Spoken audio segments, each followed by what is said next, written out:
Welcome to Shireen 0000 official daily routine life. I love you guys. अस्सलाम वालेकुम मेरे प्यारे दोस्तों, कैसे हैं आप सब? आज का व्लॉग पूरा हैदर की मस्ती और रोमांस से भरा हुआ है। हम जब किसी शादी में जाते हैं तो खूबसूरत लड़कियों को देखकर हैदर साहब के मुंह का पानी खुश्क हो जाता है। हैदर बड़ा शर्मीला बनता है, लेकिन उसकी नज़रें मुझे तलाश करती रहती हैं। अगर हम किसी ऐसी शादी में चले जाएं जहां जेंट्स और लेडीज़ अलग अलग ही हों, तो हैदर कोई ना कोई बहाना करके लेडीज़ में पहुंच ही जाते हैं और मैं हक्का बक्का रह जाती हूं उन्हें देखकर। तो चलिए, दिल थाम के बैठिए, मैं आपको लेके चलती हूँ मेरे देवर की बेटी की मायून की रस्म में। ये है मेरी प्यारी देवरानी नाइला की बेटी सागर की मायूं। माशाल्लाह बहुत खूबसूरत लग रही है मेरी बेटी। लेकिन आज का व्लॉग सागर पर कम और हैदर पे ज़्यादा है, क्योंकि इस फैमिली गैदरिंग में हमने अपनी जवानी की सारी शरारतें, सारा रोमांस दोबारा दोहरा लिया। आज आपको बताऊंगी कि एक सास बहू की तरह लगने वाली औरत और उसका शौहर आज भी एक दूसरे को कैसे छेड़ते हैं। तो तकरीब शुरू हुई। रिश्तेदारों का हुजूम, कहकहे, गीत और खूबसूरत पीला रंग। सागर को हल्दी लग रही थी और मैं और नाइला अपनी अपनी गिरोह की खवातीन के साथ बैठी गपशप में मसरूफ थे। और फिर अचानक कमरे में एंट्री होती है मेरे हीरो की। अब भाई वो आज भी किसी हीरो से कम नहीं लगते, हमारे हैदर साहब।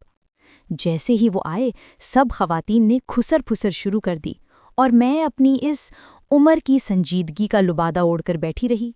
शरारत नंबर 1, मेहंदी का बहाना। हैदर सीधे मेरे पास आए और बड़े मासूम बनकर बोले, शिरीन, मेरे हाथ की लाइनें बहुत हल्की हो गई हैं, क्या आप ज़रा मेहंदी वालों से कहकर मुझे भी थोड़ी सी मेहंदी लगवा देंगी? अब आप सोचें, इतनी भी क्या मेहंदी? मैंने धीमी आवाज़ में आंखें घुमाकर कहा, बस करें हैदर साहब, मैं कोई मेहंदी वाली नहीं हूँ और आपने आज क्या जवान लगने की कसम खाई है? उन्होंने जवाब में मुस्कुराकर कहा, आपके साथ बैठकर वैसे ही जवानी आ जाती है, लेकिन लगता है आज भी मेरी शिरीन बेगम थोड़ी तुर्श लग रही हैं। और फिर एक शरारती नज़र सागर की तरफ डाली, जैसे कह रहे हों, हमारे दौर का रोमांस कुछ और था।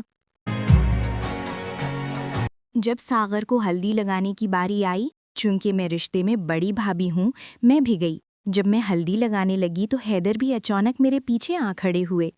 मैंने अपना हाथ उठाया और जैसे ही मैं सागर के गाल पर हल्दी लगाने लगी, हैदर ने अचानक मेरी कलाई थाम ली। सारे रिश्तेदार देख रहे थे।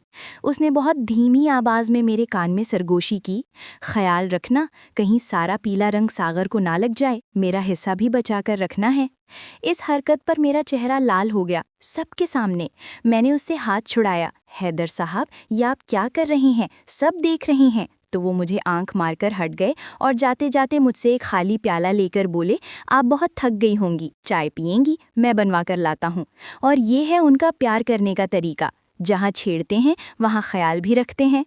सबसे ज़्यादा मज़ा तब आया जब एक आंटी ने हैदर से पूछा, हैदर भाई, आपने पीला लिबास क्यों नहीं पहना? मायों में तो पीला लिबास पहनते हैं।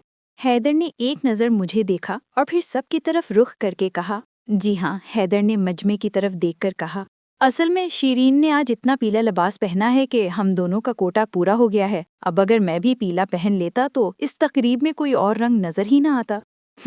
और इस बात पर मैंने उसे एक बहुत प्यारी सी घूरी दी, क्योंकि मुझे पता था कि वो मुझे छेड़ रहा है। मेरे लिए हैदर का प्यार आज भी उतना ही ताज़ा और उतना ही शरारती है जितना हमारी अपनी मायों पर था। तो दोस्तों, ये थी हमारी आज की बूढ़ी लेकिन रोमांटिक जोड़ी की मायों में मस्तियाँ। ये छोटे छोटे लम्हात ही हमारे रिश्तों को मजबूत और खुशगवार बनाते हैं। आप लोग कमेंट्स में ज़रूर बताइएगा कि आपको हमारा ये अंदाज़ कैसा लगा, और मेरे अगले व्लॉग का इंतज़ार करें जो कि हमारे घर के मेन खिलाड़ियों का है। जी हाँ, मेरे देवर और देवरानी। तो बस अपनी कॉफ़ी तैयार रखें, मैं बस अभी आई। क्या आपके घर में भी शौहर और बीवी में ऐसी नोक-झोंक होती है? ज़रूर बताइएगा। वीडियो को लाइक करना और मेरे चैनल को सब्सक्राइब करना मत भूलें। अल्लाह हाफ़िज़।